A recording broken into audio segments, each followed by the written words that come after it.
Hello दोस्तों, नमस्कार, राम राम, शास्त्री काल भाई साहब। तो आज की वीडियो शुरू हो चुकी है।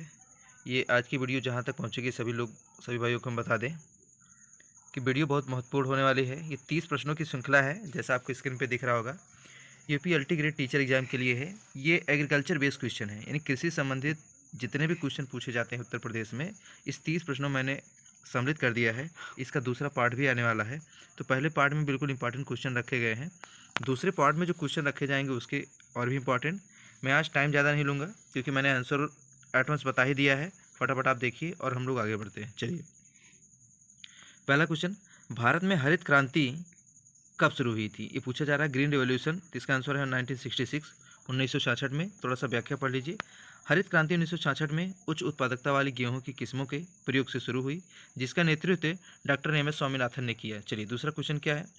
हरित क्रांति का जनक किसे कहा जाता है? सेम क्वेश्चन है, तो इसका आंसर हो जाएगा डॉक्टर एम एस स्वामीनाथन। ठीक। व्याख्या में क्या है कि भारत में हरित क्रांति के जनक डॉक्टर एम एस स्वामीनाथन है, जबकि विश्व स्तर पर नॉर्मन बोरलॉग को माना जाता है। जब भारत के परिप्रेक्ष्य में पूछा जाएगा तो एम एस स्वामीनाथन होंगे, जब पूरे वर्ल्ड लेवल पे पूछा जाएगा तो नॉर्मन बोरलॉग को माना जाता है। चलिए, अगला क्वेश्चन, क्योंकि हम सोचते हैं आज कम समय में ज़्यादा क्वेश्चन कंप्लीट करेंगे। गेहूं की सर्वाधिक उपयुक्त फसल ऋतु कौन सी है? ये है रबी की फसल। ठीक है। तो व्याख्या में देखिए क्या है। गेहूं ठंडे मौसम की रबी फसल है, जिसे अक्टूबर नवंबर में बोया जाता है और मार्च अप्रैल में काटा जाता है। ये इसकी व्याख्या है। आंसर आपका बी है। अगला क्वेश्चन, टाइम ज़्यादा नहीं लेना है, जल्दी जल्दी कंप्लीट करना है। धान की फसल मुख्य रूप से किस ऋतु में होती है? ये चौथा क्वेश्चन जो आपसे पूछा जा रहा है कि जो धान की फसल है वो मुख्य रूप से किस ऋतु में होती है। तो आंसर आपको दिख रहा है, इसका आंसर है खरीफ। व्याख्या क्या है?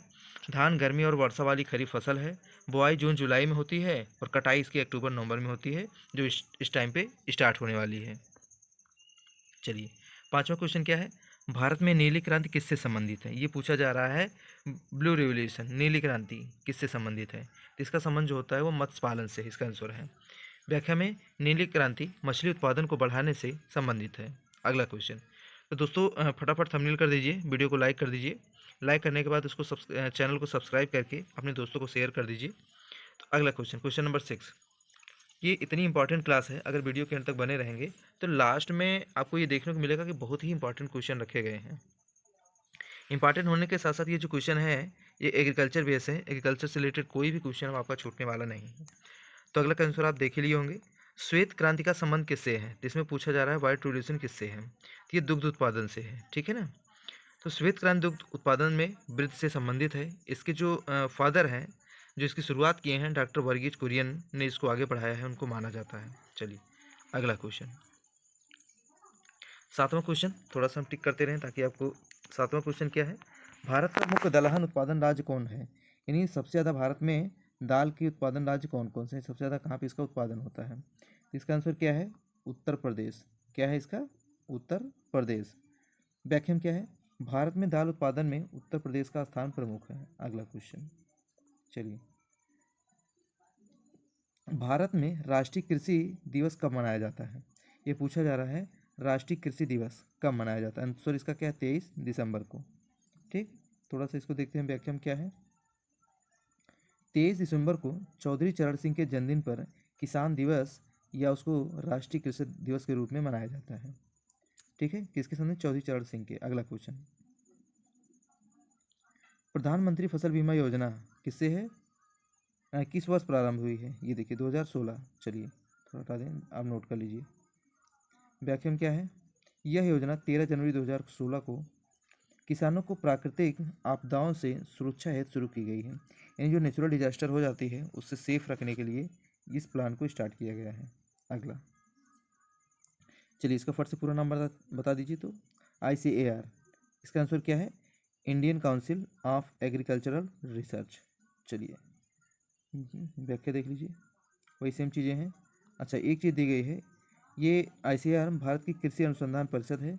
इसका मुख्यालय जो है वो नई दिल्ली में है। कहाँ पे है? नई दिल्ली में है। अगला क्वेश्चन, 11वें क्वेश्चन पे आते हैं। भारत में कृषि जनगणना कितने वर्ष के अंतराल पे होती है? यानी जो एग्रीकल्चर सेंसस होता है वो कितने वर्ष के अंतराल में होती है? तो इसका आंसर क्या है? 5 ईयर्स। चलिए, अगला क्वेश्चन, मिट्टी की ऊपरी उपजाऊ परत को क्या कहते हैं? ठीक है, क्या कहते हैं उसको, अपर मिट्टी। व्याख्या में क्या है, मिट्टी की ऊपरी परत जिसमें जैविक पदार्थ और पोषक तत्व होते हैं उसको हम क्या कहते हैं, अपर मिट्टी। चलिए अगला, नाइट्रोजन की कमी से पौधों में कौन सा रंग दिखाई देता है, पीला। आप जानते हैं जब खेतों में हम लोग यूरिया का छिड़काव कम करते हैं, नाइट्रोजन का कम करते हैं, तो प्लांट जो होता है उसका रंग जो होता है ना बिल्कुल पीला दिखाई देता है। तो जैसे हम यूरिया का छिड़काव करते हैं, नाइट्रोजन की कमी पूरी हो जाएगी तो ऑटोमेटिक उसका कलर क्या हो जाता है, ग्रीन हो जाता है पूरा अच्छी तरीके से। कि पत्तियाँ पीले पड़ जाती हैं उसको क्या कहते हैं, क्लोरोसिस। ठीक, चलिए अगला क्वेश्चन, ब्लैक कॉटन सॉइल को हिंदी में क्या कहते हैं, तो इसका है काली मिट्टी। क्या है, काली, और एक मिनट, इसको हम क्या कहते हैं, काली मिट्टी। अगला क्वेश्चन, भारत में हरित क्रांति ग्रीन रेवोल्यूशन सर्वाधिक लाभ किस राज्य को हुआ है, ये पूछा जा रहा है। जब ग्रीन रेवोल्यूशन हुआ, ठीक है, इसका सबसे ज़्यादा जो लाभ है, प्रॉफिट है, वो किस राज्य को हुआ, तो ये है पंजाब। अगर देखा जाए तो पंजाब एग्रीकल्चर के मामले में पूरे भारत में सबसे आगे है। ठीक है, यहाँ पे टेक्नोलॉजी का डेवलपमेंट भी ज़्यादा है। अगला, केवल पंजाब को ही नहीं हुआ है, यहाँ ये भी है कि पंजाब और हरियाणा दोनों को हुआ है। चलिए अगला क्वेश्चन,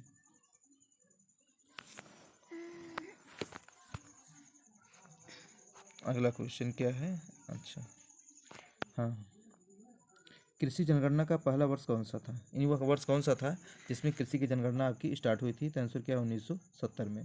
ठीक, अगला, मृदा स्वास्थ्य कार्ड योजना कब शुरू हुई है, यह है आंसर 2015 में। किसके द्वारा की गई है, प्रधान नरेंद्र मोदी के द्वारा की गई है। कब की गई, 2015 में की गई है।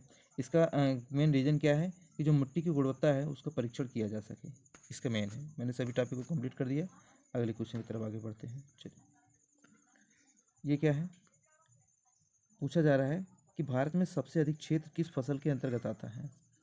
ठीक है ना, तो सबसे ज़्यादा अगर भारत में देखा जाए तो सबसे ज़्यादा धान की खेती की जाती है। ठीक है ना, अगला क्वेश्चन,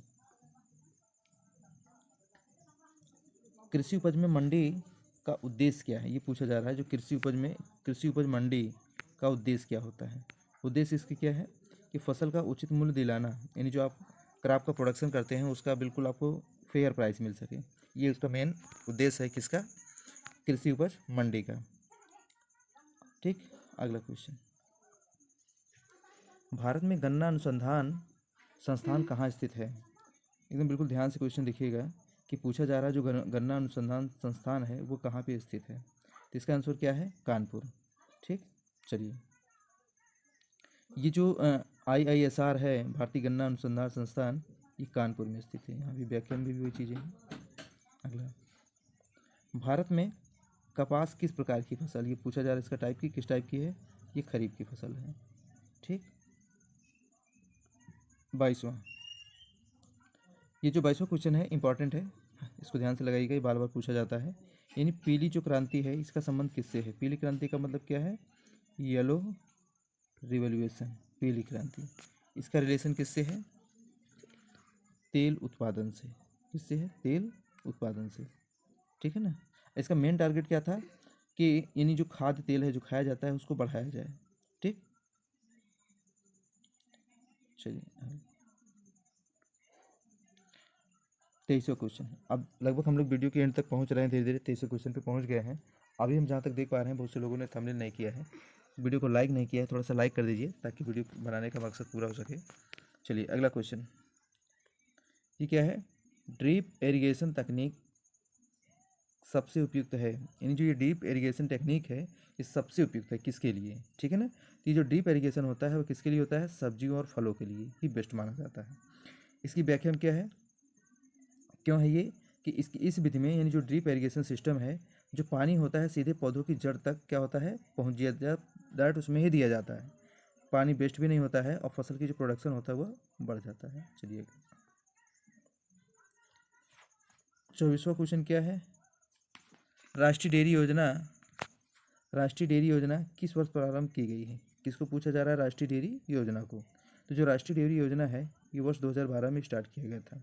ठीक है ना, किसके लिए, कि जो डेयरी क्षेत्र है ताकि उसका विकास बढ़ाया जा सके। चलिए अगला 25वां क्वेश्चन क्या है, भारत में कृषि विश्वविद्यालय की स्थापना सबसे पहले कहाँ हुई? यानी जो एग्रीकल्चर यूनिवर्सिटी है इसकी स्थापना सबसे पहले कहाँ हुई है? तो सबसे पहले का जो कृषि विश्वविद्यालय की स्थापना हुई है वो पंतनगर में हुई है। ठीक है ना। ये पंतनगर है कहाँ? जो पहला कृषि विश्वविद्यालय है 1960 में इस्टेब्लिश किया गया। कहाँ पे किया गया? पंतनगर में किया गया। ये पंतनगर किस स्टेट में है? उत्तराखंड में है। चलिए सभी कंप्लीट हो गया पूरा का पूरा सेगमेंट इसका। अगला 26वां क्वेश्चन। 26वें क्वेश्चन में क्या दिया गया है कि कृषि और किसान कल्याण मंत्रालय की स्थापना कब की गई है? एक तो एग्रीकल्चर और किसान कल्याण मंत्रालय ये पूछा जा रहा है, इसकी स्थापना कब की गई है? ठीक, स्थापना कब हुई? 2014 में। ठीक है ना। इसमें क्या है, इससे पहले यानी जो कृषि और किसान मंत्रालय है इससे पहले इसको क्या कहा जाता था? कृषि मंत्रालय कहा जाता था। 2014 में दैट मीन्स 2014 में इसका नाम चेंज कर दिया गया है। चलिए अगला क्वेश्चन। भारत में सबसे अधिक गन्ना उत्पादक कौन करता है? अगर ये कहा जाए कि भारत में गन्ना उत्पादन करने वाला राज्य कौन सा है तो वो है महाराष्ट्र। अब आप ये चीज़ ध्यान दीजिएगा कि सबसे ज़्यादा गन्ने का उत्पादन किया जा रहा है महाराष्ट्र में, और जो अनुसंधान केंद्र स्थापित किया गया है वो उत्तर प्रदेश के कानपुर में स्थापित किया गया है। ठीक है ना। तो गन्ना उत्पादन में महाराष्ट्र है, उसके बाद उत्तर प्रदेश है, उसके बाद क्या है आपका ये महाराष्ट्र, और उसके बाद उत्तर प्रदेश प्रमुख है जो गन्ने का प्रोडक्शन सबसे ज़्यादा करते हैं। ये तो बहुत ही चर्चित है, सभी लोग इसका इंतजार भी करते रहते हैं। माननीय पीएम मोदी जी के द्वारा ये बहुत ही बढ़िया स्कीम लॉन्च की गई है। क्या है? किसान सम्मान निधि योजना। शुरुआत कब की गई है? 2019 में। ठीक है ना।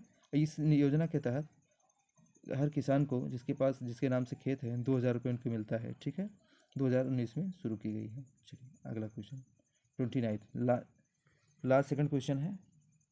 भारत में कृषि क्षेत्र का जीडीपी, क्या पूछा जा रहा है? कृषि क्षेत्र का जीडीपी में लगभग योगदान पूछा जा रहा है, अप्रॉक्सीमेट ये कितना है? लगभग 18% है। ठीक है ना।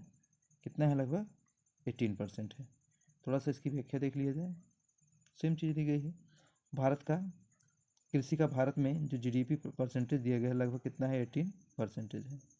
चलिए लास्ट एन इम्पॉर्टेंट क्वेश्चन, थोड़ा सा ऊपर एक बार में हो जाएगा। जो राष्ट्रीय कृषि नीति है कब घोषित की गई है? राष्ट्रीय कृषि नीति कब घोषित की गई है? तो इसका आंसर क्या है? ए 2000 में। ठीक है ना। तो इसकी जो घोषित की गई थी, इसकी जो घोषणा की गई थी सन 2000 में की गई थी। तो वीडियो लगभग पूरा हो चुका है, क्वेश्चन हमने सभी कंप्लीट कर लिए हैं, इसकी व्याख्या पे भी हमने डिस्कशन कर लिया है। तो फटाफट वीडियो को एक बार फिर शेयर कर दीजिए। ठीक है, लास्ट में वो बच्चे जो छूट गए हैं, जो नहीं देख पाए हैं, ताकि वो भी अपने 30 क्वेश्चन कंप्लीट कर लें। तो वीडियो के लास्ट तक बने रहने के लिए आपको बहुत बहुत धन्यवाद। आपका दिन शुभ हो, पढ़ाई अच्छी हो। अगली वीडियो में मिलते हैं सेकंड सेट के साथ। Thank you.